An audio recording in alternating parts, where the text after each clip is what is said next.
welcome to Dev Brew again, if you didn't make it the first time.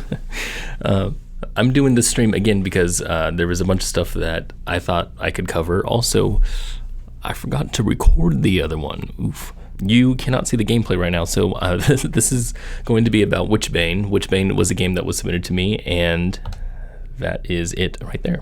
Yeah, so this is Witchbane. Well, this is the very beginning of it, and if you want to know where I am, I'm right here. So this is Castlevania, basically. And I'm not going to do just the same thing that I did last time. What I'm going to do is I'm going to go through my gameplay. This is my first time playing the game there, and I'm going to see about what things happened during my gameplay and try to figure out why they happened that way. I do want to reiterate, by the way, that this game is awesome. This is a really good game. Okay, so anyway, so after we get through our first little post there, then we come to our guy here, and it says use the top face button, usually Y or triangle, to use the primary button, the sword. So this is one of the things that I talked about in the last stream, and that was using the iconography to show the button that you want pressed.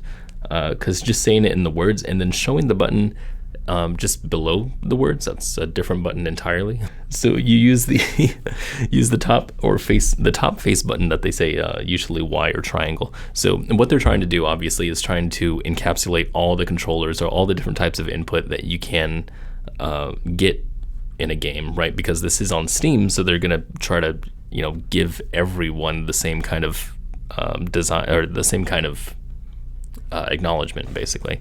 And I understand that you can't do it all at one time. You can't say, press Y or triangle or W or this or that, So I like the idea of showing the face button like you did on the icon there.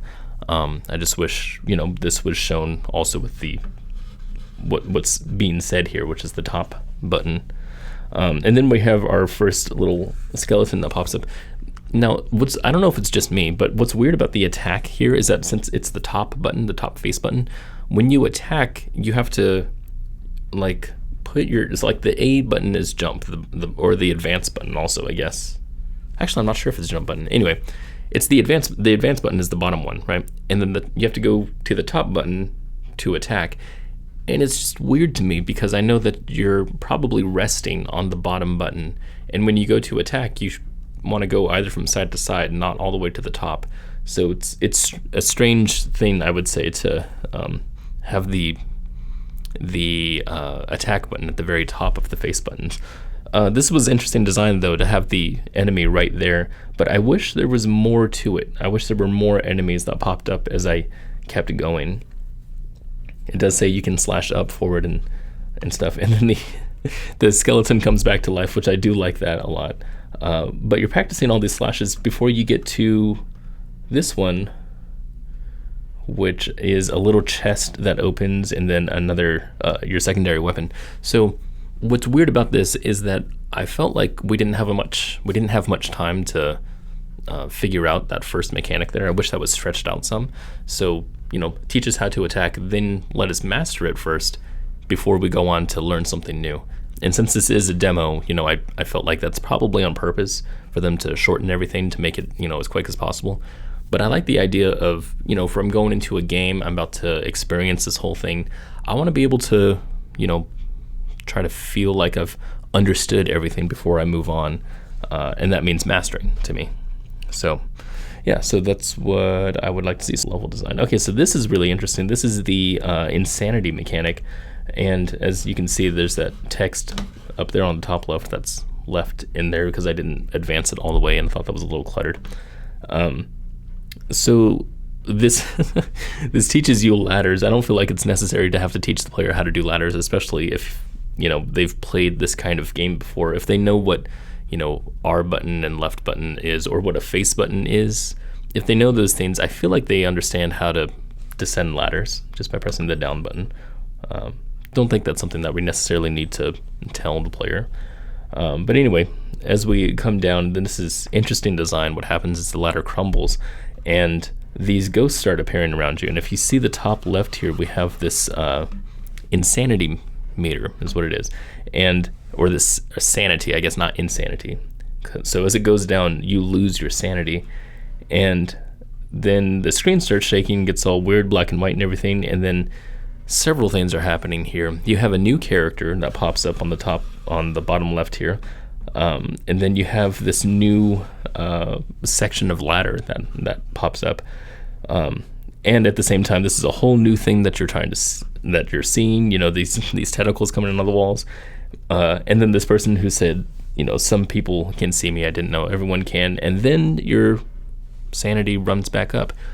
It's a strange thing because all of this stuff is so I would say it's kind of forced on the player, because there's a lot of different things that they're trying to feel out at the moment. They're trying to understand what insanity is at this point, how it affects the world around them, and why they're going insane even in the beginning.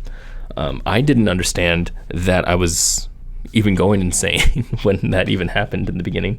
All I knew was that I knew I was going insane. I didn't know how it was happening.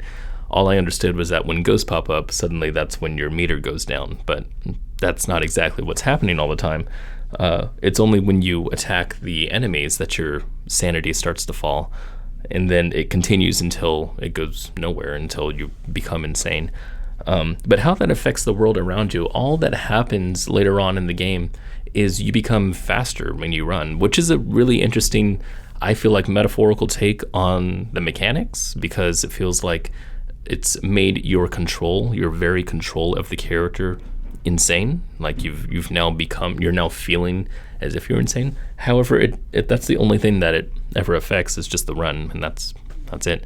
So I don't know. I feel like there's either more to the mechanic that's just not present in the demo, or they want it to feel more visceral. Obviously, they want it to feel visceral, but it doesn't feel that way to me, and it just feels like there's a neat aesthetic that's happening, and I wish there was more to it, or I wish I could know more about it, you know, as a player who's playing this for the first time.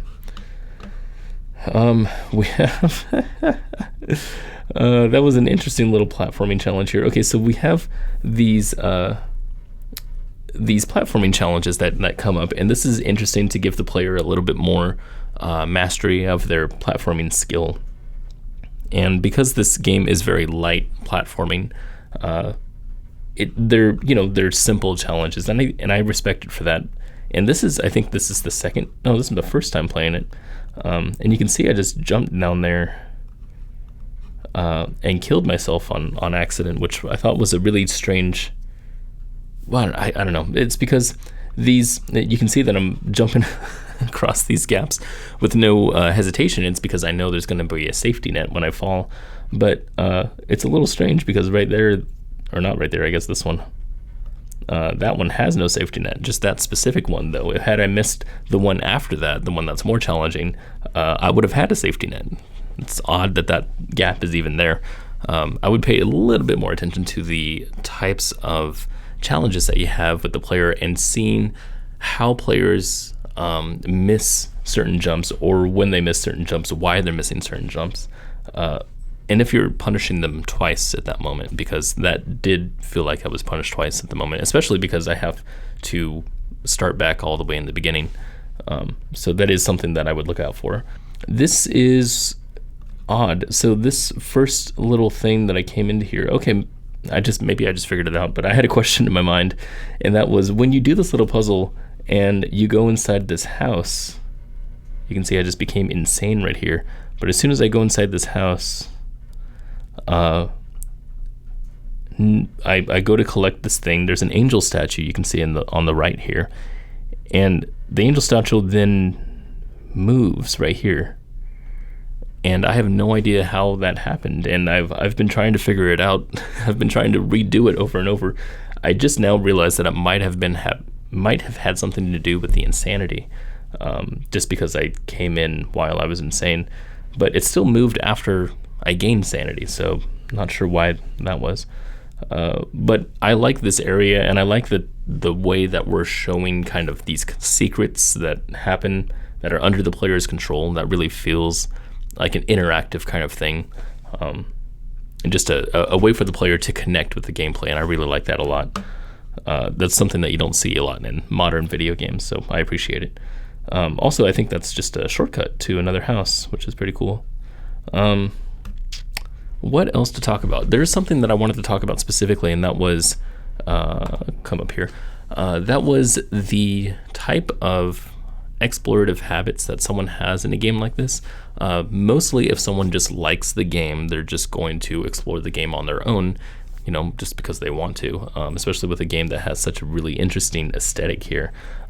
But when you're playing a game like this and you're told to explore different areas and whatnot, someone who comes into an area like this who doesn't, necessarily feel drawn to the aesthetic and doesn't really want to go to certain places. Why is this paused? A very long pause. There we go. Okay. If someone feels as if they're not drawn, I guess, to the aesthetic of the game, and they're just playing it just for the sake of playing it, and they just want to see, what happens or whatever.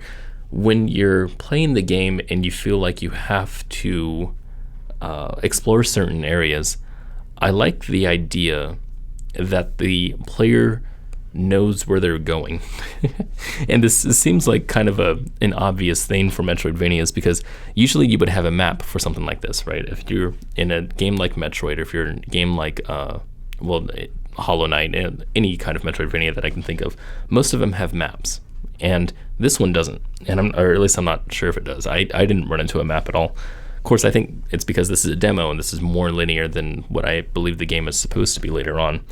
But something about the explorative habits of the player, if they don't have a map, then that's totally fine. But, give them other ways of... I just died, look at that. Give them other ways of identifying places around them. So how I mean is by giving them, parts of the level that look different to others, but not just look different, but like look quite different, enough for the player to understand where they are at any given time. Hollow Knight does this a lot with light variance. If you pay attention to the type of light that Hollow Knight shines in different areas, you can see that when you're in the first area, I forgot what the first area was called, it all has a similar aesthetic about it. There's stalactites, and there's a very blue hue going on everywhere.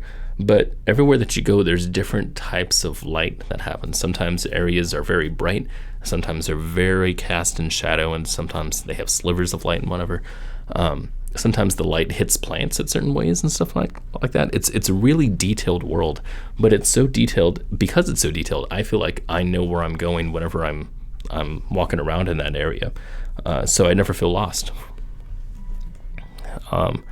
So what we're doing here is when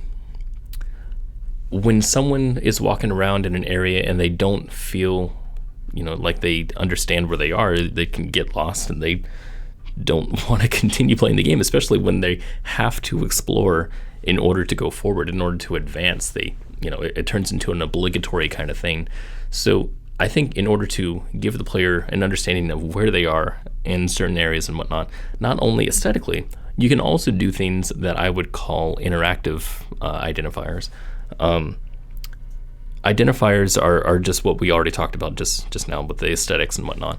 But if you look at Metroid, for example, the first Metroid has different rooms that have different types of puzzles and different types of action that are happening, different types of enemies also. Hollow Knight does a little bit of this too, where there's different types of platforming challenges depending on where you are.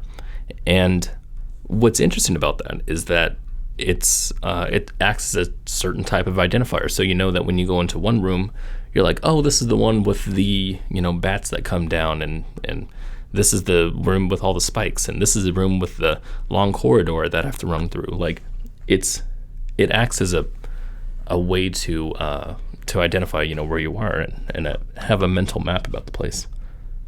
my opening gameplay here is very bad, but this was the first time that I played. I was determined to beat this game. I did actually get to the second boss, the third boss. I don't know. There's a boss that happens after another boss. So I got to that part and then I died. And there's not a whole lot of identifiers here in this gameplay, at least in the very beginning. And I understand because it's a demo, and this is a demo that is very.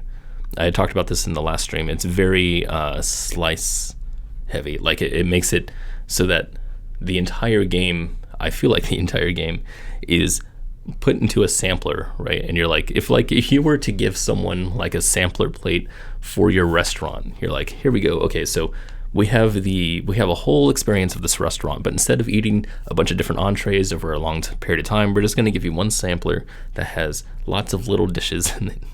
And it's like, if you were to eat that, you'd be like, okay, yeah, I understand kind of the surface level of everything, but I didn't really get to enjoy every single meal, you know what I mean? So that's what I felt like this demo was the demo feels like there's lots of little tastes here, and someone who loves this kind of gameplay, they're gonna love this demo, right? They'll play it over and over, and they'll wait patiently for the new game or for the whole game to come. But for someone who's, I don't know, like me, who may not be interested in Metroidvanias, but they picked up this game because it looked interesting, it's those people that are gonna fall off when we don't have them connect, specifically with the gameplay. So one of those moments is getting them to identify, giving them clarity, I guess, on where they are, specifically because Metroidvanias, require navigation, and this is a big deal in this game. So increasing those identifiers, I think, would really help with a person who is doing this kind of stuff, who's playing this game. If you'd be able to just understand where you are at any moment, that would be really nice. Really good stuff here. Oh, there is something actually specifically here if you want to see the font here. So I'm a huge nut for graphic design, and I used to talk about graphic design pretty heavily in my other Dev Brew, my earlier Dev Brew episodes. And if you look at here, this is interesting because this letter is inside the game and it's decorative. It's using a decorative font. And same with the menus. If you look at the menus, they're having these really decorative font. And usually I would say that's something that you wouldn't want in a game because you need to exude a certain kind of clarity when presenting text so that players understand, what they're reading. But this is great. This is really, really great. It's so funny because I look at this decorative font and there's there's so many little serifs, and you can barely tell that the W is even a W, but man, it really puts you into the world. I feel like it's just capitalizing on, on the aesthetic of the whole thing. It feels like just reading the text, just the menu itself just feels like I'm already in the game. It just really increases that immersiveness for me. And so same with the letters that happen in the game. And along with the writing is superb in this game. It's really good. The font here, as we're reading it, it really feels like I'm just drawn more into the game. In fact, the times that I read the letters, I felt I was almost more in the game than I did with the gameplay, honestly. That was really interesting. Also, I wanted to talk about some of the animations here of the enemies. I really, really like the animation of the enemies. Okay, if we look at this enemy over here, we have, can you see this? Okay, yeah, so one enemy over here, and then there's another one that comes up behind him, so this one. So check out the way that second one moves. He's double fast, right? He's faster, 200% faster than the other guy, or 100% faster, I guess. And he takes 2 hits. And I really like that idea because, to me, it really feels like it's a metaphorical take on fear. And it gives the player this kind of understanding that the enemies here not only are different kinds of enemies and they take different types of hits and whatnot, but the enemy that's faster takes more hits, feels like it feels, well, maybe not metaphorical, but what's the take that I was trying to say here? It gives the impression of fear. And I think that's really interesting. I really like that a lot. It's because I've been playing so much Sonic the Hedgehog, and I have this whole thing about control with Sonic the Hedgehog and not being able to fully immerse yourself in the game. And one of the things about earlier Sonic the Hedgehog games, and I'm talking about the 3D ones, don't immerse yourself, but in the earlier ones, in the 2D games, there was this dread. That was the word I was looking for. There was this dread that you felt. The dread that I was feeling in certain kinds of games, in the original Sonic the Hedgehog, when you're drowning, for example, the countdown that comes up and plays that music, or whenever you're going really fast and you're trying to go over gaps, or when you're doing precision platforming in that game, or precision platforming in any game really, any kind of platformer, there's this dread that comes over you because you understand that failure is just a little bit away. Like, if you don't do this correctly, you're definitely going to fail, and that feels really bad to do. It feels a good it feels bad in a good way, because you know any mistake that you make could lead you to your death, or lead you to failing to go to another checkpoint. It's really interesting to see in older games, whenever they use dread, that it kind of feels like a metaphor for actual fear. That it's like Egoraptor said in his video on Castlevania. He said that the players needed, or the developers needed, to use the game to make the player feel fear, because they can't look at the game and be like, oh, that's scary, because it's not, right? So I feel like this game does really well when it comes to that kind of enemy that I was talking about, the ones that are faster than these guys. If you can see, yeah, so these guys are slower than some other dudes. So like the faster ones, they take the 2 hits instead of 1 hit to kill. And when you feel that, like, you see them going faster and you go to attack them and you haven't killed them yet and they're coming after you even more, it feels dread. And when you have that multiplied across a bunch of times, you really feel like a beating in your heart. Like, it may not be fear, but it's a type of immersiveness. And so that, along with everything I've been talking about, this game has such good immersive techniques in it, and I really, really like it. I talked about a little bit about this insanity mechanic, which I'm not super into, just because I feel like I want to know more about it. I want to know what it's about and why it even happens and what it does to the player, besides making them run fast. Actually, that is something that's really interesting. So I don't know if I have it here, when I go insane. Okay, so every time that you attack an enemy, your sanity falls a little bit. And so right here it falls. And there we go. Oh, my camera just turned off.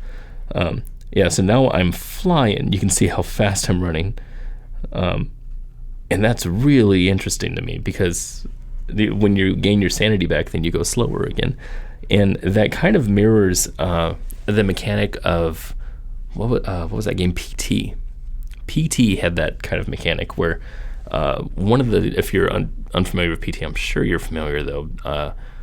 It's the trailer or teaser that was released for the new Silent Hills game that's now dead. Anyway, but there's a moment in there where the player, after having walked around regularly for a long time, there's a moment where they suddenly go really, really fast, and they don't understand why, because as they're walking, they